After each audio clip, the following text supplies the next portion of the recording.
명절, 제사가 다가오면 꼴보기 싫어지는 사람들이 있는데 그 중 하나가 바로 남편입니다. 물론 그렇지 않은 사람들도 있겠지만 아직까지 우리나라에서는 그런 경우가 대다수인 경우가 많습니다. 1년에 2번씩 돌아오는 설, 명절 뒤엔 어김없이 싸우는데도 바뀌지 않는 남편의 식모 취급은 사라질 기미가 보이질 않습니다. 아내는 음식 준비와 청소로 아침부터 쉴 새 없이 움직이는데 소파에 누워 TV만 보고 있는 남편, 그리고 본인이 필요한 것을 갖다 달라고 시키는 남편을 보면 내가 왜 남의 조상 제사 음식을 만들고 있는지, 저 인간은 친정에 와서도 아무것도 안 하는데 너무 꼴보기 싫다 하는 생각이 들곤 합니다. 이번 영상에서는 식모 취급과 관련한 이야기를 해보겠습니다. 먼저 관련 사연을 하나만 듣고 시작하겠습니다. 안녕하세요. 이제 갓 30대에 접어든 워킹맘입니다.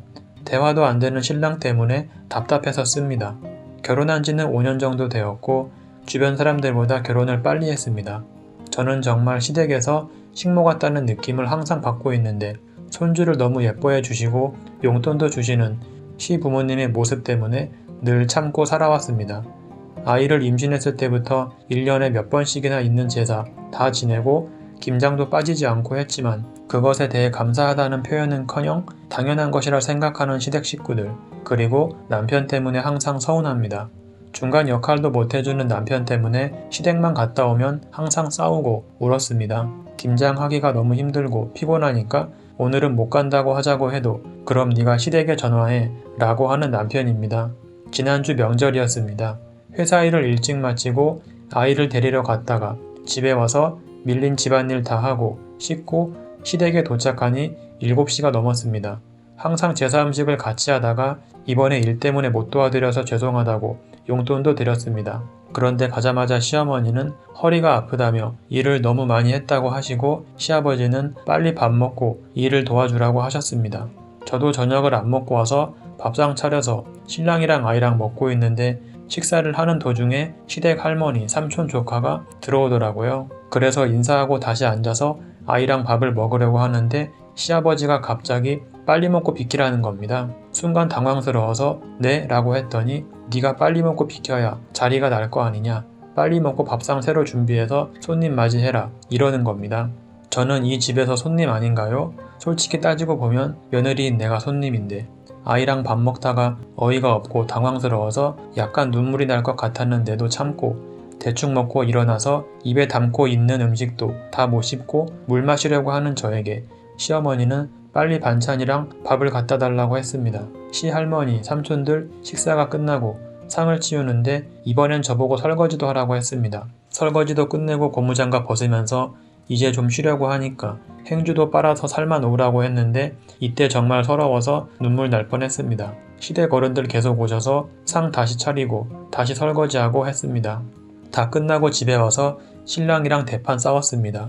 시아버지가 밥 빨리 먹고 비키라고 할 때 너는 뭐 했냐고 하니까 자기도 빨리 먹고 도와줬답니다. 대체 뭘 도와줬는지 모르겠다고 앞으로 시댁에 가기 싫다고 했더니 신랑은 또 네가 전화해서 직접 이야기해라 이러더군요. 계속 자기는 빨리 먹고 도와줬다는 이야기만 반복하길래 이건 너희 집 식구들이 잘못한 거라고 하니까 지도 욱했는지 그게 식모 취급이면 매일 그래야지 오늘만 그런 거잖아 라고 했습니다. 시어머니 시아버지한테 직접 전화하라고 하면 내가 못할 줄 알았나 봅니다. 정말 그동안 있던 정 다 떨어지고 자기 집 가족들 하나 못 지켜주는 이런 인간이랑은 못 살 것 같습니다. 사연은 여기까지입니다. 명절 제사 음식을 준비하는 것을 남자들이 돕는 경우도 있지만 아직도 소수에 불과하며 적극적으로 하는 것이 아닌 도와주는 정도에서 그치는 경우가 대부분입니다. 따라서 지금도 대부분은 여자들이 한다는 이야기입니다. 이것 또한 불합리한 일인데 아내를 챙겨야 할 남편마저 식모 취급을 하는 모습들, 그리고 친정 식구들은 챙기지도 않으면서 시댁 부모한테만 잘하라고 하는 남편들 때문에 도대체 이럴 거면 제사 문화를 뭐하러 유지하냐, 돌아가신 조상들 때문에 며느리들은 스트레스가 엄청나다 라고 합니다.